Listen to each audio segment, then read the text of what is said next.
ನಮಸ್ಕಾರ ಸ್ನೇಹಿತರೆ, ನಾನು ನಾಗೇಶ್ ಮಾತನಾಡ್ತಾ ಇದ್ದೀನಿ, ಮೆಕ್ಯಾನಿಕ್ ಮಿತ್ರ ವೆಲ್ಫೇರ್ ಅಸೋಸಿಯೇಷನಿಂದ. ಸ್ನೇಹಿತರೆ, ಒಂದು ವಿಚಾರ ಹೇಳಲಿಕ್ಕೆ ನಿಮ್ಮ ಎದುರುಗಡೆ ಬಂದಿದ್ದೇನೆ. ಈಗ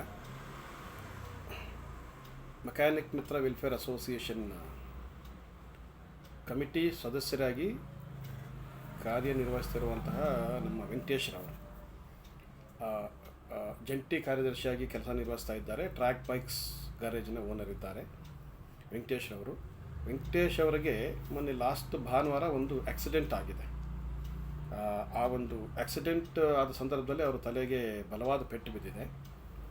ಬಲವಾದ ಪೆಟ್ಟು ಬಿದ್ದ ಪ್ರಯುಕ್ತ ಅವರು ಸ್ವಲ್ಪ ಹೆಚ್ಚುವರಿ ಟ್ರೀಟ್ಮೆಂಟ್ ನಡೀತಾ ಇದೆ.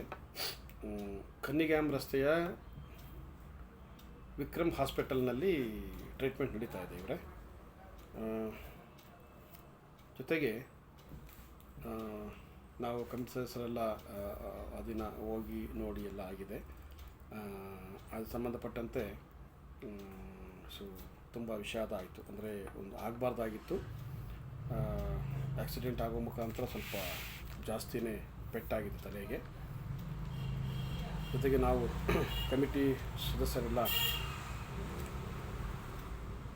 ಆಸ್ಪತ್ರೆಗೆ ಹೋಗಿ ಡಾಕ್ಟ್ರನ್ನ ಕಂಡು ಎಲ್ಲ ಮಾಡಿದಾಗ ಅವ್ರು ಹೇಳಿದರು ಈ ಥರ ಒಂದು ಪರಿಸ್ಥಿತಿ ಇದೆ ಅಂತ ಹೇಳಿದರು. ಜೊತೆಗೆ ಅವರು ಡಾಕ್ಟ್ರು ಹೇಳೋ ಪ್ರಕಾರ ತುಂಬ ದೊಡ್ಡ ಪೆಟ್ಟಾಗಿರೋದ್ರಿಂದ ನೋಡಿ, ಇವತ್ತಿಗೆ 5 ದಿನ ಆಗ್ತಾಯಿದೆ. ಇವತ್ತಿಗೂ ಸಹ ಇನ್ನೂ ಕೋಮಾ ಸ್ಟೇಜಲ್ಲಿದ್ದಾರೆ. ಅಂದರೆ ಪೆಟ್ಟು ಬಿದ್ದ ಪ್ರಯುಕ್ತ ಮೆದುಳಿಗೆ ಒಂದು ದೊಡ್ಡ ಪೆಟ್ಟಾದ್ದರಿಂದ ಅದಕ್ಕೆ ಟ್ರೀಟ್ಮೆಂಟ್ ಚಾಲೂ ಇದೆ. ಹಾಗಾಗಿ ಇನ್ನೂ ಕೋಮಾ ಸ್ಟೇಜಲ್ಲೇ ಇದ್ದಾರೆ. ನಾವು ಆ ದಿನ ಕಮಿಟಿ ಸದಸ್ಯರು ಹೋಗಿದ್ವಿ. ಆಸ್ಪತ್ರೆಗೆ ಹೋಗಿ ನೋಡಿ ಕಂಡು ಮಾತಾಡಿದಾಗ ಡಾಕ್ಟ್ರನ್ನ ಹಾಗೆ ಕನ್ಸಲ್ಟ್ ಮಾಡಿದಾಗ ಹೀಗೆ ಮಾತಲ್ಲಿ ಕೇಳಿದ್ವಿ, ಏನು ಸರ್, ಏನು ಸಮಾಚಾರ, ಹೇಗಿದೆ, ಏನು ಪರಿಸ್ಥಿತಿ ಮತ್ತು ಏನು ಖರ್ಚು ಬರ್ಬೋದು ಹೀಗೆ ಅಂತ ಡಾಕ್ಟ್ರನ್ನ ಕೇಳಿದಾಗ ಅವ್ರು ಹೇಳ್ತಾರೆ, ಇದು ಮೇಜರ್ ಇಶ್ಯೂ ಆದ್ದರಿಂದ ಸುಮಾರು 12 ಲಕ್ಷಕ್ಕಿಂತ ಹೆಚ್ಚು ಖರ್ಚು ಬರುತ್ತೆ ಅಂತ ಒಂದು ಅಂದಾಜು ಮಾಡಿದ್ದಾರೆ. ಸಾಧಾರಣ ಈಗ ಒಂದು ದಿನಕ್ಕೆ ಸುಮಾರು 85,000ದಿಂದ 90,000 ಖರ್ಚು ಬರ್ತದೆ ಪರ್ ಡೇ. ಹಾಗೆ ನೋಡಿದರೆ ಅವರು ಇವತ್ತಾಗಲೇ 5ನೇ ದಿನ ಆಗಿದೆ. ಇವತ್ತಿಗೂ ಇನ್ನೂ ಕೋಮಾ ಸ್ಟೇಜಲ್ಲೇ ಇದ್ದಾರೆ. ಆ ಟ್ರೀಟ್ಮೆಂಟ್ ಹಾಗೆ ಆಗ್ತಾಯಿದೆ. ಅವರು ಇನ್ನೂ ಸಮಯ ಕೊಟ್ಟಿದ್ದಾರೆ.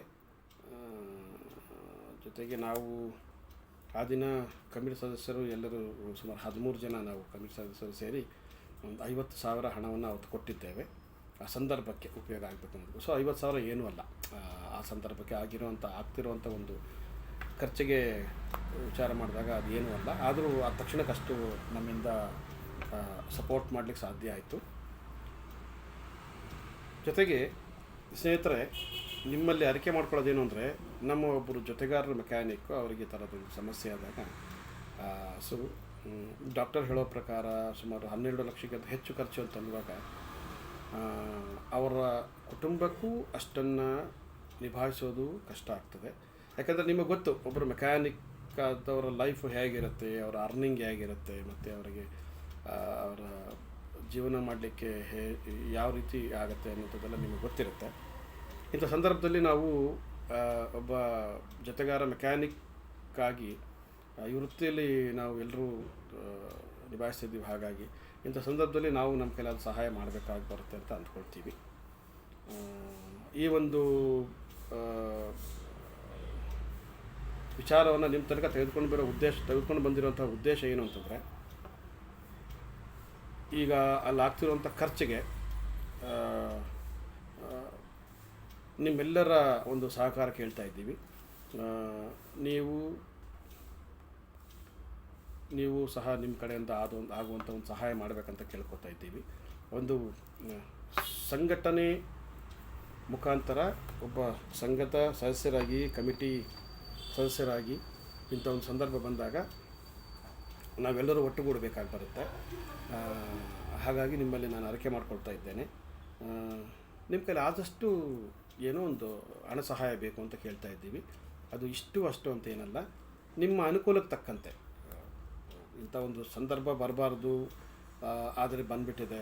ಬಂದಾಗ ಬೇರೆ ಮಾರ್ಗ ಇಲ್ಲ, ನಿಭಾಯಿಸಲೇಬೇಕು.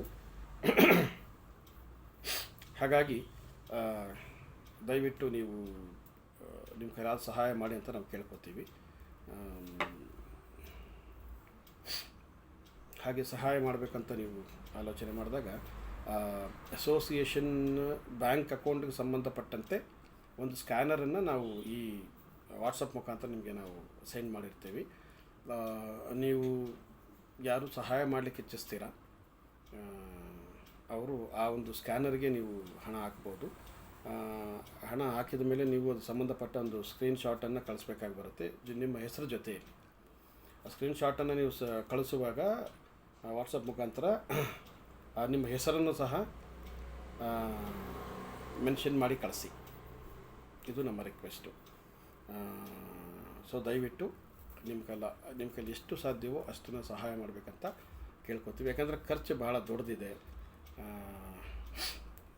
ಇದನ್ನು ನಿಭಾಯಿಸಲಿಕ್ಕೆ ನಿಜವಾಗಲೂ ಎಲ್ಲರೂ ಒಟ್ಟುಗೂಡಬೇಕಂತ ಕೇಳ್ಕೊತೀವಿ. ದಯವಿಟ್ಟು ನಿಮ್ಮ ಕೈಲಾದಷ್ಟು ಸಹಾಯ ಮಾಡಬೇಕಂತ ಕೇಳ್ಕೊತೀವಿ.